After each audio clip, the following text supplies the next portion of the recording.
Welcome back to the channel. Welcome back to another episode of the return to the SWF. We are here for the go home show to our second pay-per-view of the save so far, our nothing to lose pay-per-view. We are making big progress with this save in terms of how far I'm actually getting. The yes mod, while I have kind of been slow with uploads, I very much still would be making slow progress because it takes so long to record. The new Millennium save's just going to take ages, no matter how I could upload one video a day, it'd still take me ages to get through it because there's just so many shows to book. But yeah, SWF, really simple. We get one weekly A show that I record and upload, and then the pay-per-view. So for every 5 videos, that's a month done, and that's pretty cool with me. On this go-home show, we have 3 matches pre-booked. Last week, we had Akuma and Big Smack Scott, and this week we have Kurt Laramie versus High Flying Hawaiian. Hawaiian Crush made this singles match challenge kind of a thing. It's always been like a tongue-in-cheek thing with wrestling, where if you're in a tag feud and you don't know what to do, you do singles matches, so I thought, fuck it, have them discuss it. We have Monty Trescard versus Angry Gilmore, and in our main event, Classic 64 booking. And you know what? I feel like Classic TEW booking, as we just take 2 of our biggest feuds and throw them in a tag match for the go-home show, with the Crippler and Remo versus Valiant and Rocky Golden. So yeah, let's get into the show. And we open our show with a very strong promo by Rocky Golden and Valiant. It's sort of a generic promo, but I'm not gonna cut a promo. I always say, I'm not gonna cut a promo, and then proceeds to cut a promo. But I won't for this one because it's basically a generic promo. However, Rocky Golden and Valiant start to talk about that they actually have history together. When Valiant was feuding with Rogue for the World Heavyweight title at the Supreme Challenge 38, and Rocky Golden was feuding with Jack Bruce, these 2 men had each other's back the whole time. These 2 guys go back years at least. So this isn't just some thrown together tag match for them. This is a tag match they've been waiting a long time to get underway. While Crippler and Remo, well, they're just 2 guys with enemies. You know, the enemy of my enemy is my friend, and Rocky's basically saying, that's not going to cut it this time, because we have actual, maybe not tag team experience, but we have actual companionship, whereas these 2 are just trying to get one up on their rivals. Rocky Golden did not do well without a scriptophile. That is a line you will never hear me say ever again. And then before our opening match can get underway, Des Davids chimes in, and he's basically just like, the plan's working great. I got what I wanted. Sure, I didn't necessarily want my North American title to be defended. I don't remember if I moved all the pay-per-views to Saturday or not, so for all I know, it could be in 2 days, but I forgot what I was saying. Yeah, I didn't want my North American title to be defended on the pay-per-view, but if I did, I sure as hell want my opponent to be out, because Lenny still isn't here. Guys, he hasn't been here since he fought Remo. Oh, so many people confused as to why I would just give away a title match like that. I don't play like that. I play by my own rules. And our opening match is Deaver Arnold versus Spencer Spade. Got a fucking 70. Wow. Spencer Spade's great. Deaver Arnold's also actually pretty good. I could call him up, I just don't really have space for him right now. Deaver Arnold's one of our top RIPW guys in terms of overness, and none of them are over at all in terms for us, but for them, Deaver Arnold's one of the more over guys, and he's actually decent. So I thought I'd give him a chance here, and I'm not sure if he's certainly impressed, but getting a 47 isn't that bad. That's really close to a 50, especially for a 4-minute match. So that gets a 70, and then after the match, Spencer Spade and Dulce Moreno are approached by Chrissy Angel, who enters the ring and challenges Spencer Spade to meet Brandon James face to face I was going to say 1-on-1, but it's going to be more like 2-on-2. So I guess even, 2-on-2. You face Spencer, I'll face Dulce. Just backstage, man-to-man, to talk and maybe even fight things out. And Spencer Spade just looks at her and she's like, okay. Are you going to threaten me? Like, I'm not scared of Brandon James. He should be scared of me. And he walks off. 69 for that. 71 for this promo here. American Glory are basically just kind of like they find the Rat Pack backstage and they're just kind of like confronting them, I guess, just like we're sick of you guys. We're not gonna stand for this anymore. And Hollywood's like, you're not gonna stand for this. You're not gonna stand at all. He snaps his fingers and then the other three guys just beat him up. I don't know what American Glory's original plan was, but clearly this wasn't what they were expecting to happen. 71 for that. 63 for Kurt Laramie versus High Flying Hawaiian. So neither man. So last week the challenge was made with Hawaiian Crush in the ring, and then the Pain Alliance came out, and both of their guys were just kind of at ringside the whole time. Since they weren't previously in the ring, High Flying Hawaiian and Kurt Laramie came out alone, and because they came out alone, Kurt Laramie was able to cheat to win. Big Smack Scott runs out. Costs High Flying Hawaiian the victory. Kurt Laramie hits the Switchblade power slam and 63. So, yeah, and then, of course, we have the Pain Alliance retreating because they cheated to win. Akuma runs out, and he can't beat the Pain Alliance up because they've run away, so he just tends his partner. 84 for this angle, where Joey Morgan and ZWB are talking backstage, and Joey's like, dude, I don't need your help.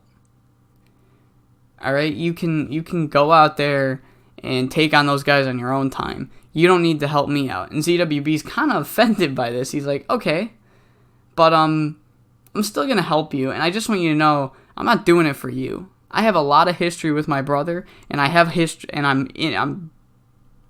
was going to say I'm feuding with Adam Smasher right now. It's really not a good thing to say. And I got some beef with Adam Smasher right now, so I'll still help you out, but just so you know, and just so you know for the future, I'll never help you out for you. I'm doing this for me. And Joey's like, do it for you on your own goddamn time, okay?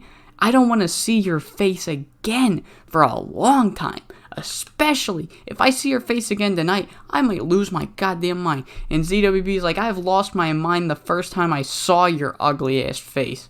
And then they both kind of walk off. Baby faces arguing. Not too often that happens. Dominic D'Souza has a match against American Machine next. And Dominic D'Souza begins his entrance. And he pauses. He's like, wait a minute.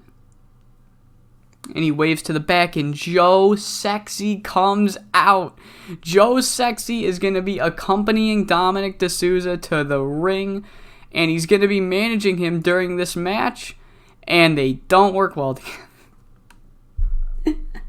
I can't have anything. I can't have anything. This is insane. I can't have anything.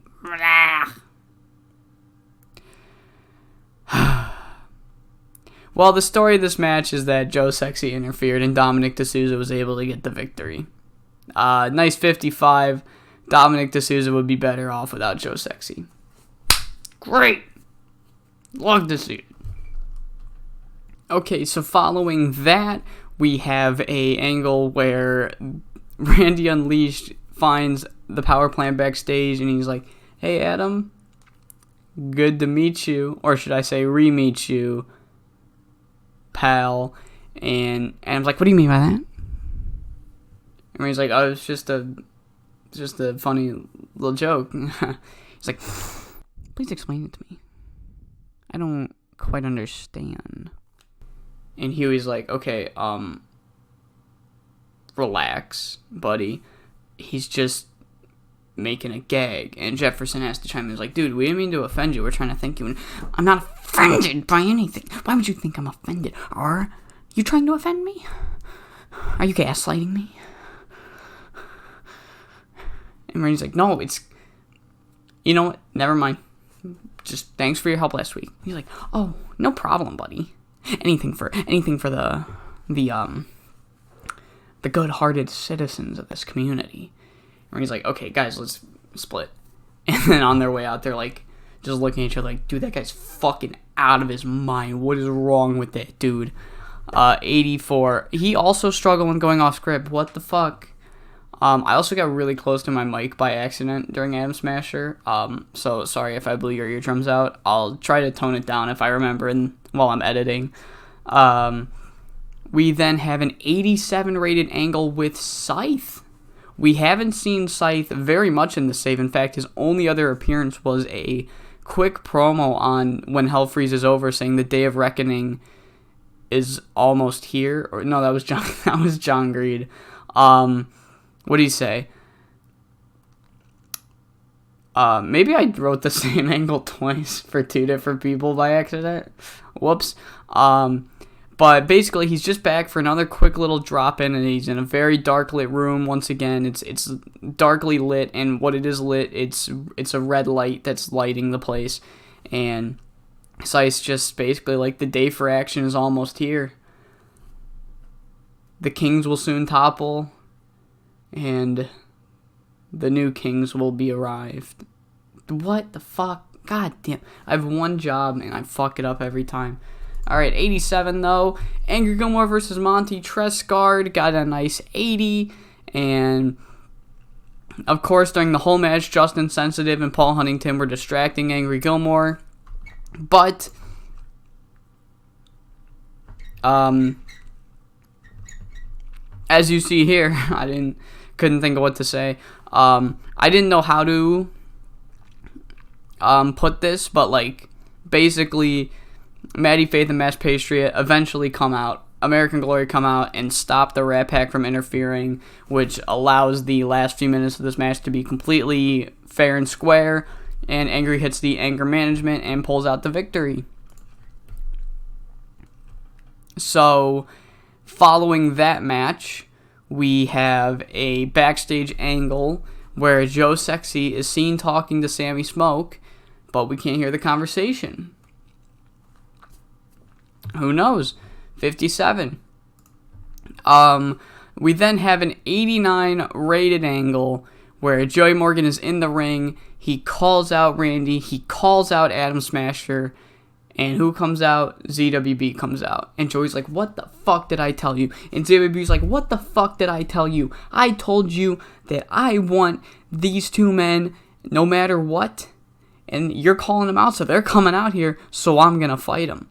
And lo and behold, Randy and Lisa and Atom Smasher do eventually run out, and they do it before ZWB can get into the ring. They jump ZWB on the apron. They go in and begin to fight, jump Joey Morgan, and eventually Atom Smasher's unknowingly getting on Randy's nerves during this 2-on-1 beatdown. He's getting in his way. They're starting to bump into each other, and eventually Atom Smasher accidentally elbows Randy Unleashed in the head, and Randy just snaps, and he starts tackling Atom Smasher.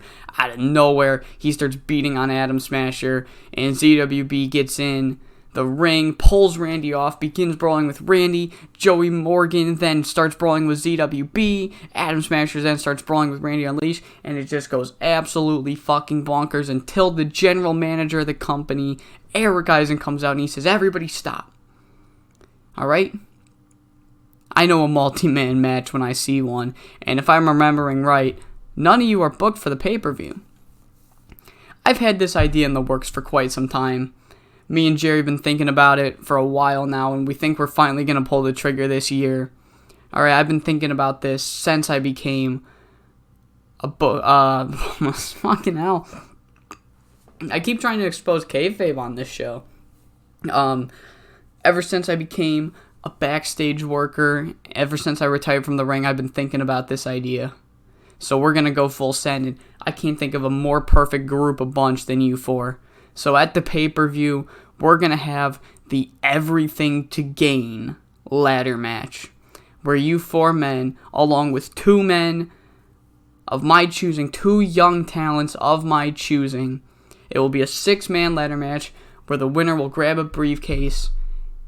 And when the winner gets that briefcase, they have a world title opportunity at any chance they get, at any time, any place, anywhere. They have a world title match on the spot.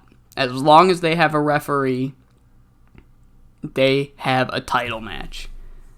And Eric, he makes it official. We essentially are bringing Money in the Bank to SWF.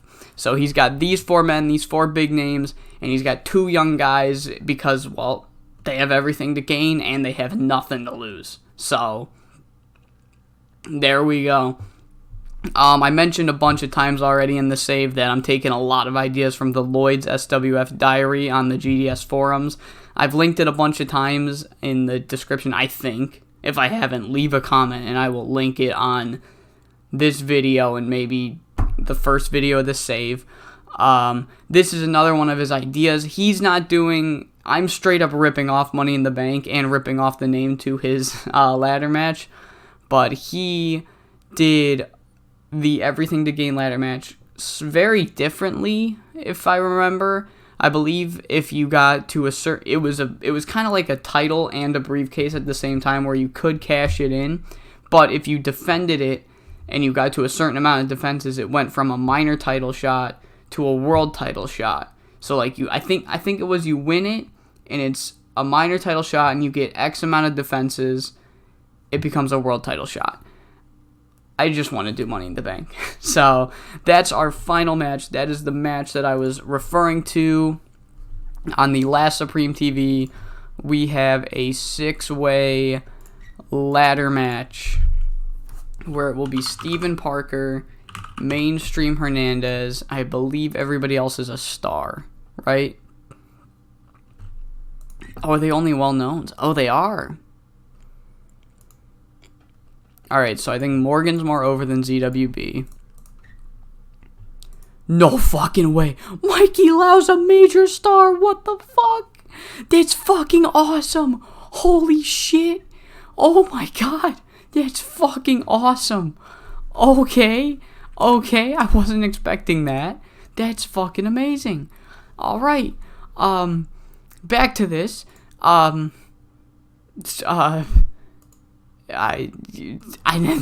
then Adam Smasher's like slightly more over than ZWB, it looks like. I mean, Randy Unleashed. Okay, so to gain ladder match.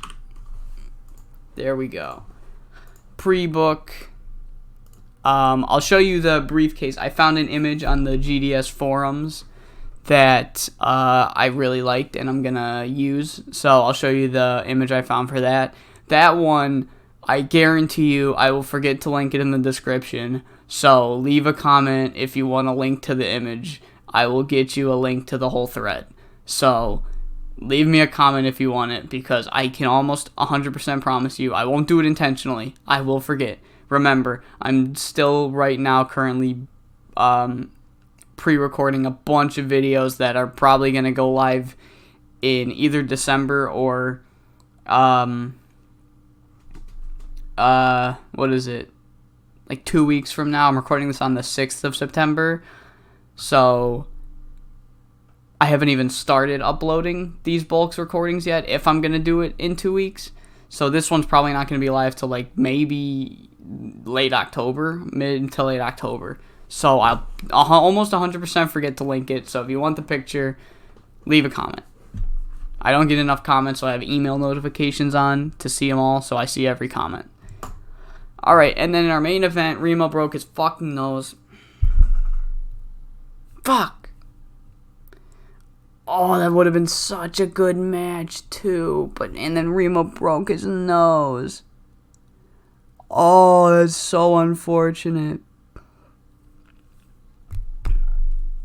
We have to pray to God Remo is good for this pay-per-view. So Rocky Golden and Valiant win the match. Everything Rocky said at the beginning was true.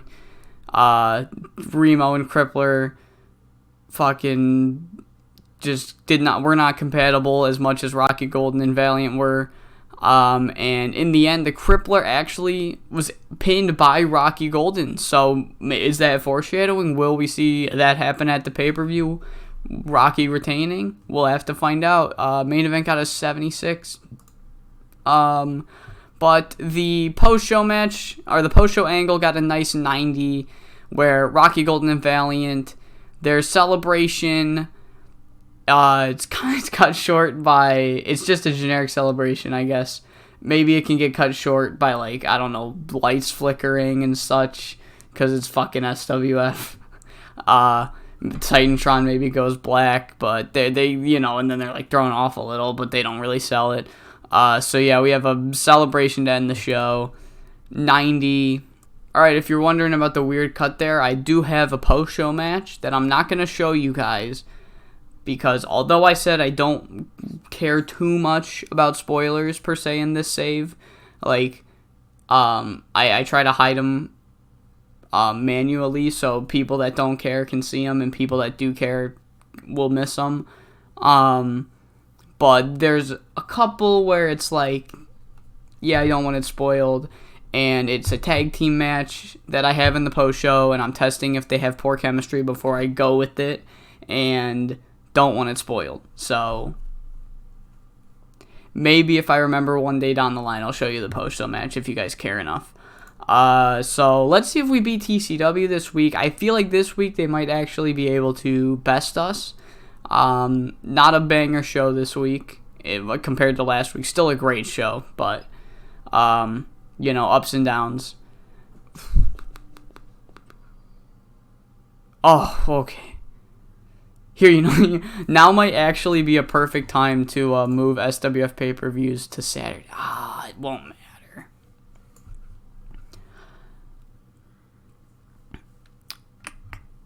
He'll be injured for the match, but yeah, that's upsetting, but he's still gonna work through it, which is great to see. Right, it did say work. Yeah, okay. I wasn't sure if I was, like, reading it wrong, and it said, like, can only run angles. Okay, so the paper... Oh, almost forgot. Oh, yeah, we smoked him. Well, no fucking shit, we smoked him. What the fuck is that? And what the fuck is a Team Dynasty? Who are the Team Dynasty? Is that a AI-generated team? It's gotta be. Oh, what the fuck is that? That's gross. Yuck. No. No. Stop. Let's see if USPW. I'm nervous. The USPW had a bad show last week, but we also had a down show this week. So it'll be interesting to see.